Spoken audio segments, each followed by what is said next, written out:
Jamaah Idul Fitri rahimatullah. Kita belum tahu apakah kita masih bertemu dengan Ramadan tahun mendatang atau tidak. Kita tidak tahu kapan kematian akan datang menjemput kita untuk berpulang. Kematian akan datang tanpa diundang dan pergi tanpa pamitan. Kematian tidak hanya datang kepada orang yang sudah tua, tetapi juga pada yang muda. Tidak hanya datang kepada orang miskin, tapi juga pada orang kaya. Tidak hanya datang pada orang sakit, tapi juga pada orang sehat. Tidak hanya datang pada orang bodoh, tapi juga pada orang yang bersusun gelar akademiknya. Tidak hanya pada rakyat jelata, tetapi juga pada pejabat daerah dan negara. Sehingga tidak satupun orang yang aman dari ancaman kematian.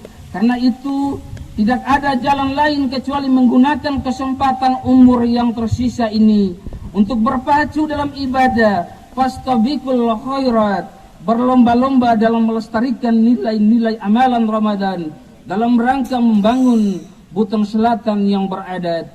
Adapun nilai-nilai amalan Ramadan yang perlu dilestarikan diantaranya adalah yang pertama, melestarikan rasa takut kepada Allah Subhanahu wa Ta'ala. Di saat Ramadan kita betul-betul merasa disorot oleh kamera Allah, sehingga kita amat takut berbuat sesuatu yang dapat merusak dan membatalkan ibadah puasa.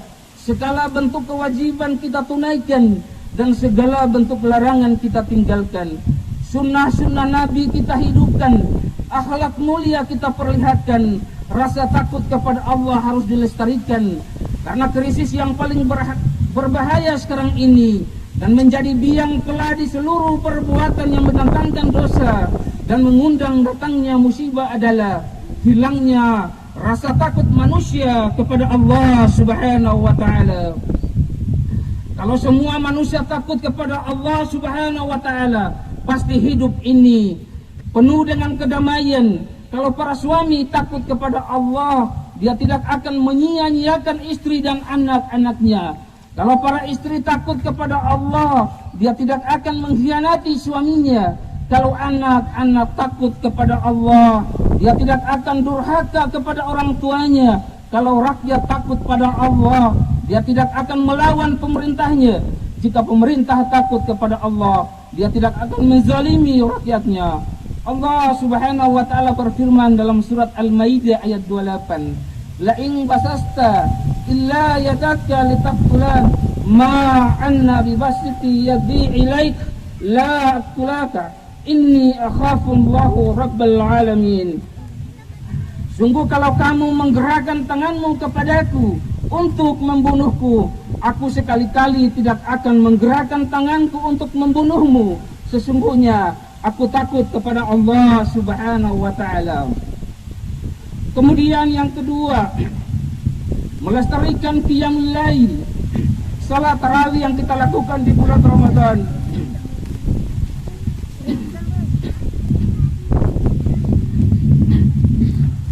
Harus kita lestarikan dalam bentuk qiyamul lail atau tahajud.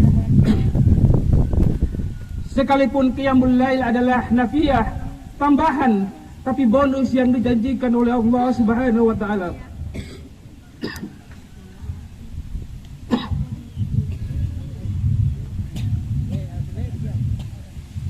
Subhanahu wa Ta'ala sangat luar biasa, yaitu maqam mahmudah, tempat yang terpuji.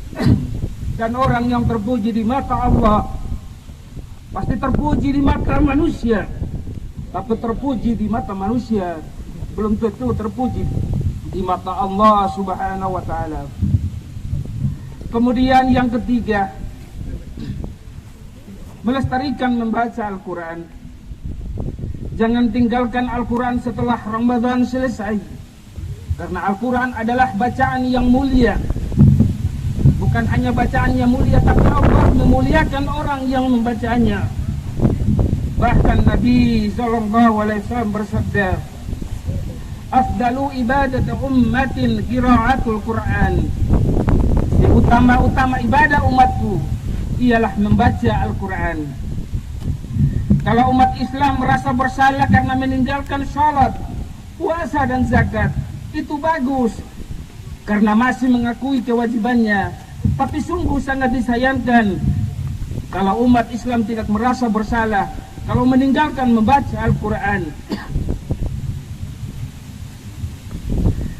Padahal ibadah-ibadah yang diwajibkan dalam Islam, yang pertama kali diperintahkan adalah membaca Al-Quran, Al-Iqra.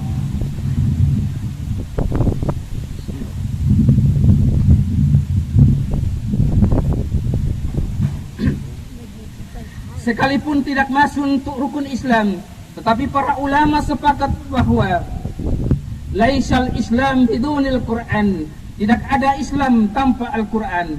Artinya semua jenis ibadah dan muamalah dalam Islam bermula dari Al-Quran. Untuk itu marilah kita lestarikan membaca Al-Quran. Nabi berpesan kepada kita semua, keluarga muslim, nawiru buyutakum fi qiraatil Quran. Terangilah rumah-rumah kalian dengan membaca Al-Quran. Kemudian yang keempat, melestarikan semangat berbagi. Semua orang pasti pernah merasakan kenyang, tapi tidak semua orang pernah merasakan lapar. Allah memerintahkan kita berpuasa secara massal agar kita semua merasakan bahwa betapa tidak nyamannya kalau kita lapar dan haus. Hal ini sama persis dengan yang dirasakan oleh saudara-saudara kita yang kurang beruntung, yang pernah lapar sepanjang tahun. Mudah-mudahan tergerak hati kita untuk bersempati dan bersemangat berbagi, karena Islam itu merek, artinya damai, dan damai itu rasa. Jangan sampai terjadi kita sama merek, sama umat Islam, tapi tidak sama rasa. Nabi bersabda, la yu'minuna ahdukum hatta yuhibba li ma yuhibbu li nafsi. Tidaklah beriman salah seorang di antara kamu hingga dia mencintai saudara apa yang dia cintai untuk dirinya sendiri. Bahkan Nabi SAW bersabda, "Taqun nara walau bisika tamratil fa in lam tajidu fa bi kalimatin fayabat." Takutlah kalian terhadap api neraka meskipun bersedekah hanya dengan setengah biji kurma, dan jika kalian tak mendapatkannya, maka hendaklah dengan kata-kata yang baik. Allah Subhanahu wa taala berfirman dalam surat Ad-Duha ayat 11, "Wa amma bi ni'mati rabbika fahaddits." Dan terhadap nikmat Rabbmu hendaklah kamu siarkan, kamu berbagi. Kemudian yang kelima, melestarikan silaturahmi. Hampir seluruh ibadah diperintahkan agar dikerjakan secara berjamaah. Tujuannya bukan hanya untuk melipat gandakan pahala, tapi juga menjadi media untuk membangun kapital sosial. Para imam disunahkan untuk memberi aba-aba sebelum salat, yaitu rapatkan barisan, luruskan saf kalian. Apa yang kita tangkap dari bahasa ritual ini adalah supaya kita bersinergi dengan tertib untuk saling memahami bahasa tubuh, bahasa hati, dan bahasa rasa untuk membangun kebersamaan, persatuan dan kesatuan sebagai modal dasar pembangunan menuju kemajuan dan kesejahteraan. Untuk itu, silaturahmi harus dilestarikan sebagai bagian dari kewajiban agama yang harus kita tunaikan. Nabi SAW bersabda, la yadkhulul jannah qati'ur rahim. Tidak masuk surga orang yang memutuskan silaturahmi. Salah satu arti dan makna Idul Fitri adalah kembali kepada agama yang benar, dan ciri orang yang kembali kepada agama yang benar adalah selalu menjaga keharmonisan hubungan yang tidak hanya terbatas kepada keluarga, teman sejawat, sesuku, separtai, seagama, tetapi melampaui itu semua dalam rangka membangun ukhuwah Islamiyah, ukhuwah insaniyah, dan ukhuwah wataniyah.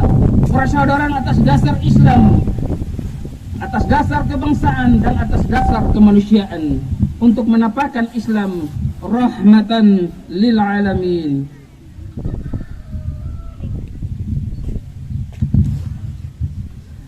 Melestarikan silaturahmi sebagai batu dasar bangunan persatuan dan kesatuan harus dilaksanakan seikhlas mungkin agar dapat mengkikis habis segala bentuk sentimen baik, sentimen pribadi, keluarga, golongan, sosial maupun sentimen politik. Karena akal sehat akan bertanya, mana mungkin persatuan dan kesatuan serta kebinekaan dan NKRI kita bisa mempertahankan kalau di dada dan di kepala kita masih bersarang dan berkubang rasa sentimen dan kecemburuan. Untuk itu Allah memerintahkan dalam Al-Quran surat An-Nisa ayat 1, وَاتَّقُوا الَّذِينَ تَشَاءَلُونَ بِهِ وَالْأَرْحَامَ إِنَّ اللَّهَ كَانَ عَلَيْكُمْ رَقِيبًا. Peliharalah hubungan silaturahmi, sesungguhnya Allah selalu menjaga dan mengawasi kamu. Nabi bersabda, siapa yang ingin dilapangkan rezekinya, dipanjangkan umurnya, hendaklah melestarikan silaturahmi. Bahkan Nabi berkata, dua orang muslim bertemu dan bersalam, Allah mengampuni dosa-dosa mereka sebelum berpisah. Betapa besar insentif yang diberikan oleh Allah kepada orang yang melestarikan silaturahmi. Allahu Akbar, Allahu Akbar, Allahu Akbar walillahil hamd.